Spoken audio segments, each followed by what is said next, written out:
Le Saint-Sébastien de Mantegna, un peintre italien du XVe siècle, n'est pas seulement l'un des joyaux du musée du Louvre, c'est un exemple très pur qui va nous permettre de mieux comprendre la nature du style Renaissance, en rupture avec le style médiéval et qui précède le style baroque.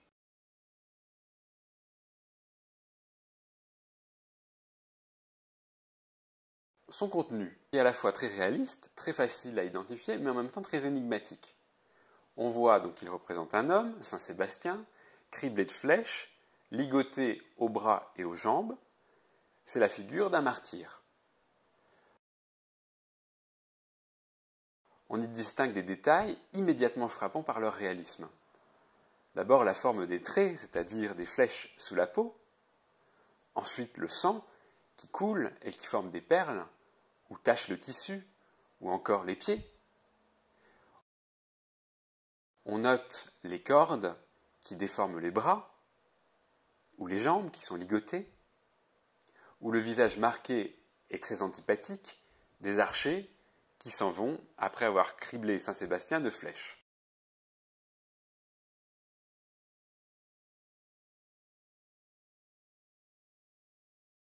Mais ces détails frappants par leur réalisme contrastent avec plusieurs éléments étranges. Tout d'abord, l'attitude du martyr, qui survit aux flèches, a une attitude noble et impassible, semblable à celle d'une statue. On voit très bien qu'il vit toujours, son corps reste debout, sans signe de convulsion ou de douleur, et le visage exprime des sentiments assez complexes, certes de la douleur, et puis une pointe d'espérance, dénotée par le regard porté vers le haut, mais une espérance qui n'est pas une espérance fanatique. Autre élément énigmatique, le paysage dans lequel se déroule la scène. C'est un paysage antique, largement en ruine. La nature reprend ses droits. Un figuier pousse au pied de la colonne. Le lierre grimpe sur les ruines. Et un pied sculpté, seul vestige d'une sculpture de la taille du saint, est mis en parallèle avec celui du saint. Enfin, une ville imaginaire qui est à l'arrière-plan. On distingue un forum, c'est-à-dire le lieu où avait lieu le marché dans les villes antiques. On distingue des colonnes qui ont été renversées, des centaures sur les bas-reliefs, et puis une ville de style plus récent, construite sur les hauteurs façon Moyen-Âge, voire Renaissance, sur un paysage de relief vertigineux. Donc, premier constat, on arrive très bien à identifier le thème du tableau, mais on y note toute une série de détails dont on peut se demander ce qu'ils font là.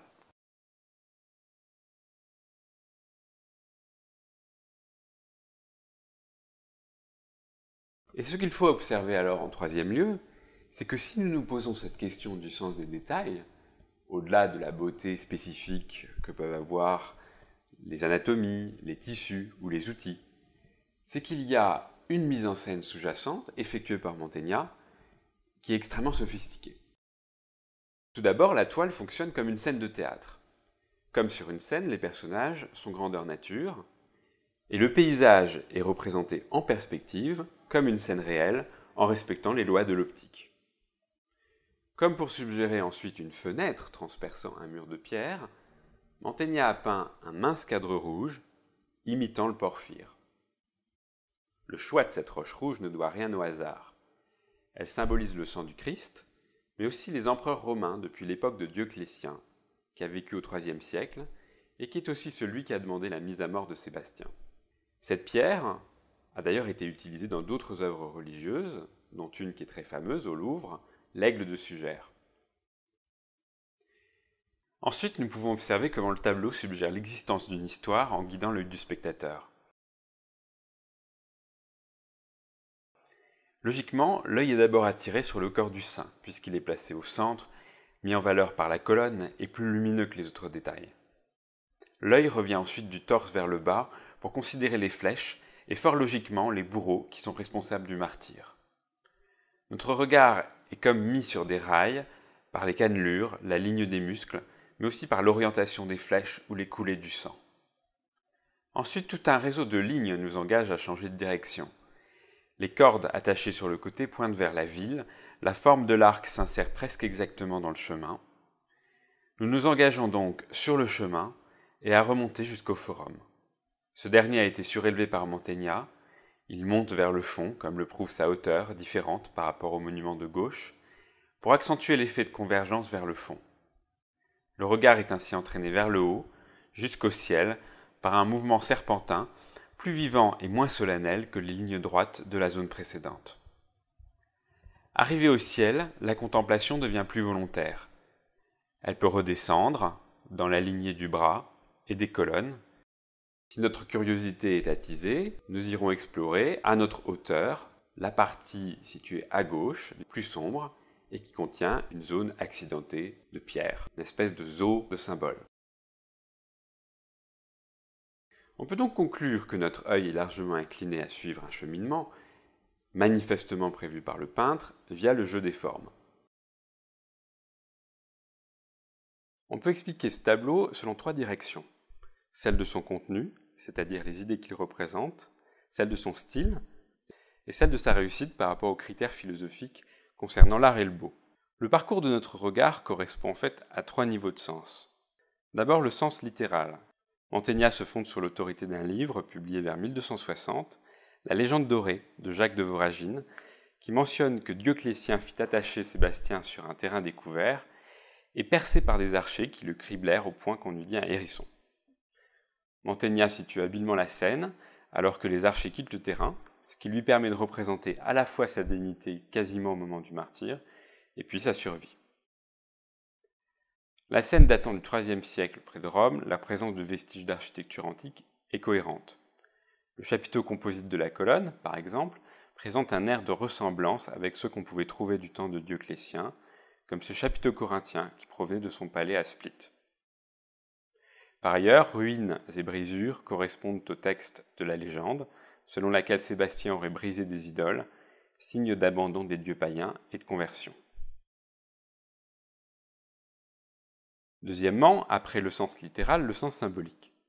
En ajoutant une ville et des éléments de sa propre époque, le saint apparaît conformément à la tradition du Moyen-Âge comme un bouclier protecteur contre la peste.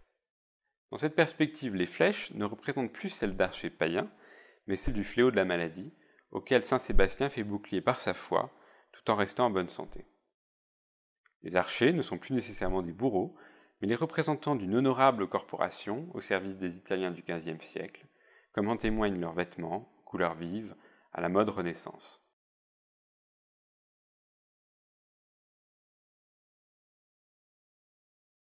Troisièmement, après le sens symbolique, le sens religieux. Mantegna reprend une idée qu'il avait exploitée 20 ans auparavant, alors qu'il était âgé de 29 ans. Dans ce tableau, où l'on retrouve les vestiges antiques et une statue détruite.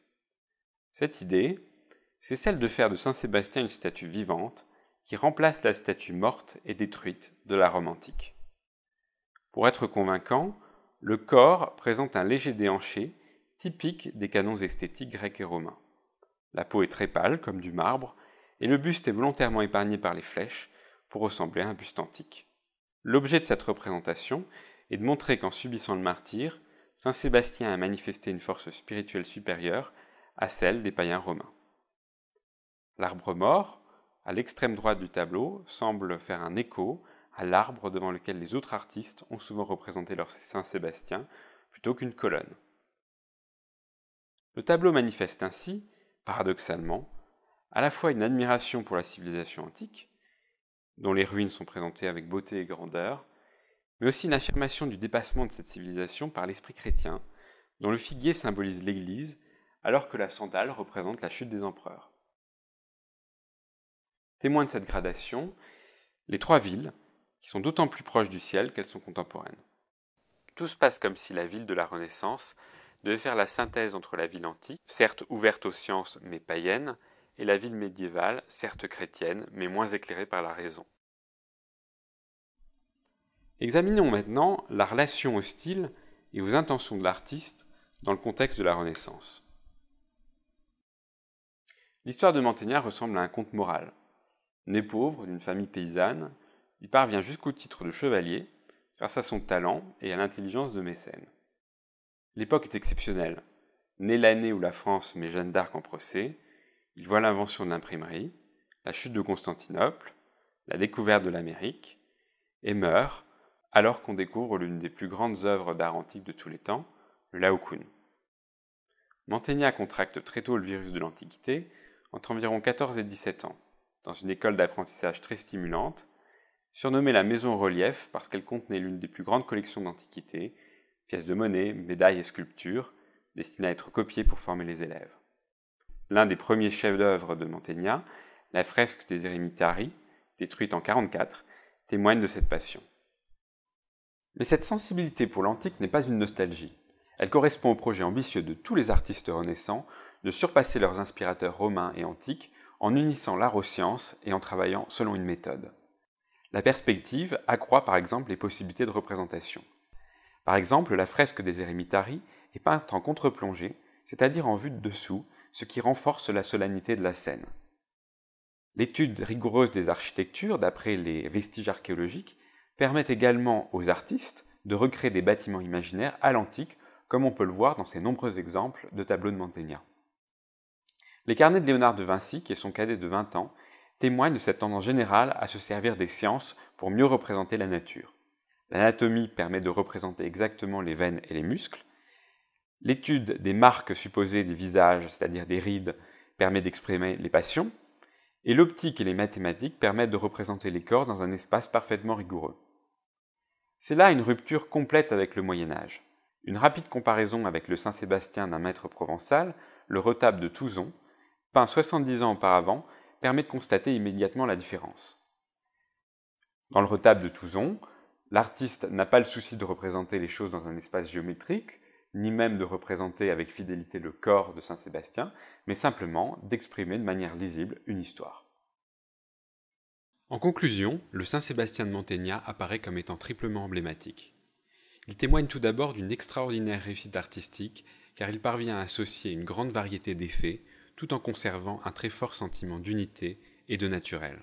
Ensuite, il révèle l'art de la mise en scène de Mantegna, en entraînant l'attention du spectateur dans un cheminement dynamique, en accord avec les idées qu'il souhaite représenter.